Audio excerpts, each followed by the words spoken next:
sejam bem-vindos para o Top 10 da semana. Eu sou a Poliana e vou estar falando sobre os 10 lugares mais mal assombrados do Brasil. Porque a gente ouve muito falar sobre a mansão Winchester, Amityville, que é nos Estados Unidos, e nunca ouve falar sobre os lugares mal assombrados do Brasil. E eu vou trazer sobre esse tema hoje para vocês. Em 10º lugar, o edifício Joelma. Em fevereiro de 1974, um curto-circuito fez o prédio pegar fogo por aproximadamente 4 horas. 189 pessoas acabaram perdendo a vida no incêndio. E hoje, onde foi construído o novo prédio, muitas pessoas falam que se ouve gritos, vozes, sussurros, pedidos de socorro das pessoas que morreram queimadas e das que se jogaram de cima do prédio. Em 9º lugar, o Teatro Amazonas. O Teatro Amazonas tem uns fantasmas brincalhões que gostam de pregar peças nos funcionários.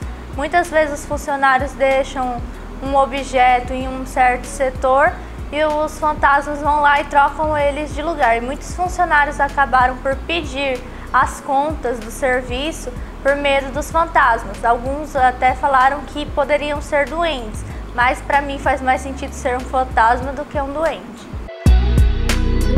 Em 8º lugar, o Barco Fantasma. No século XIX, uma embarcação afundou, matando todos os seus tripulantes e as pessoas que estavam nele. Isso aconteceu no Pantanal Mato-Grossense.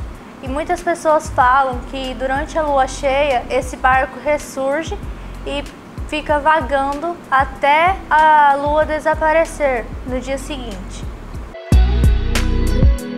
Em 7º lugar, o Hospital Colônia Barbacena. Em 1903 foi construído esse hospital para pessoas que tinham instabilidades mentais, só que acabou se tornando um dos cenários mais trágicos do Brasil, porque mandavam para lá homossexuais, mães solteiras, mulheres que viviam de prostituição, pessoas que não eram consideradas certas.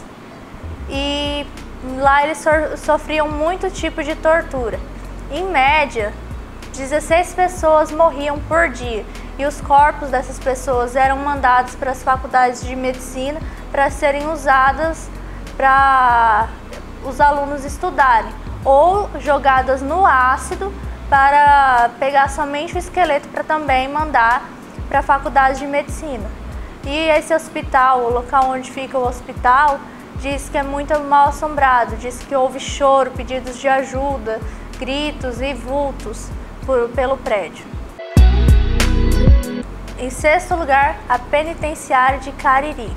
Lá se dizem que muitos detentos foram torturados e até mortos nas celas, e até hoje se escuta choros, gritos, pedidos de ajuda e se vê muitos vultos aonde seriam as celas, onde eles ficavam presos.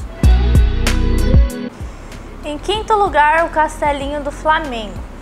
Essa história ficou conhecida por uma assombração de uma menina que fica buscando por vingança. Em 1932, os pais delas morreram na frente do castelinho, aproximadamente um mês depois deles se mudarem. E ela ficou sob custódia do tio dela. E o tio dela a maltratava e prendeu ela na torre do castelinho. E ela, não aguentando mais os maus tratos que o tio dela fazia contra ela, ela acabou cometendo suicídio. E dizem que até hoje, se olhar na janela da torre principal do castelinho, pode ver a alma da menina passeando pelo castelinho em busca de vingança contra o tio. Em 4º lugar, o Cemitério dos Caboclos. Lá se diz que se acham muito comumente rituais de religiões afrodescendentes e se escuta muito barulhos de gritos e correntes, porque lá está restos mortais de escravos e indígenas, então se escuta muito barulhos de corrente, gritos, essas coisas. E também os moradores relatam que tem uma chuva de pedras minerais no local. Em 3º lugar, a cripta da Catedral de Sé. Lá não tem uma coisa tipo assim, gritos, vultos, nada. A única coisa que é mais estranha, assim por se dizer, é que tem 15 corpos de bispos sepultados na parede da catedral. E isso é muito esquisito. Em segundo lugar, o Castelinho da Rua A. Lá foi um cenário de crime, porque foi encontrado o irmão mais velho e a mãe mortos. E logo em seguida acharam o cara com um tiro na cabeça. A polícia achou que ele tinha matado o irmão e a mãe e tinha cometido suicídio. Só que a polícia depois constatou que tinha 2 tiros na cabeça do cara. Então não é uma coisa muito típica de suicídio. Então acabou por a polícia achar que foi uma chacina. Alguém entrou lá, matou todos e colocou a arma na mão do cara para incriminar ele como se ele tivesse matado a família e se matado depois. Em primeiro lugar, o túmulo no cemitério de Santa Leopoldina. Diz a história que os pais saíram para trabalhar e deixaram a criança, a filha deles, com a avó. Deu uma certa hora, a avó levou a criança para tomar banho, deu banho nela certinho, só que ela percebeu que tinha esquecido a toalha no quarto. Quando ela foi no quarto buscar a toalha, que voltou para o banheiro, encontrou a criança morta. Aí os pais chegaram, levaram ao médico, só que o médico constatou que a criança realmente tinha morrido por afogamento. Sepultaram a criança e algum tempo depois começou a surgir no túmulo da criança água. E já tem 99 anos que, independente se está no período de seca ou não, o túmulo da criança sempre tem água.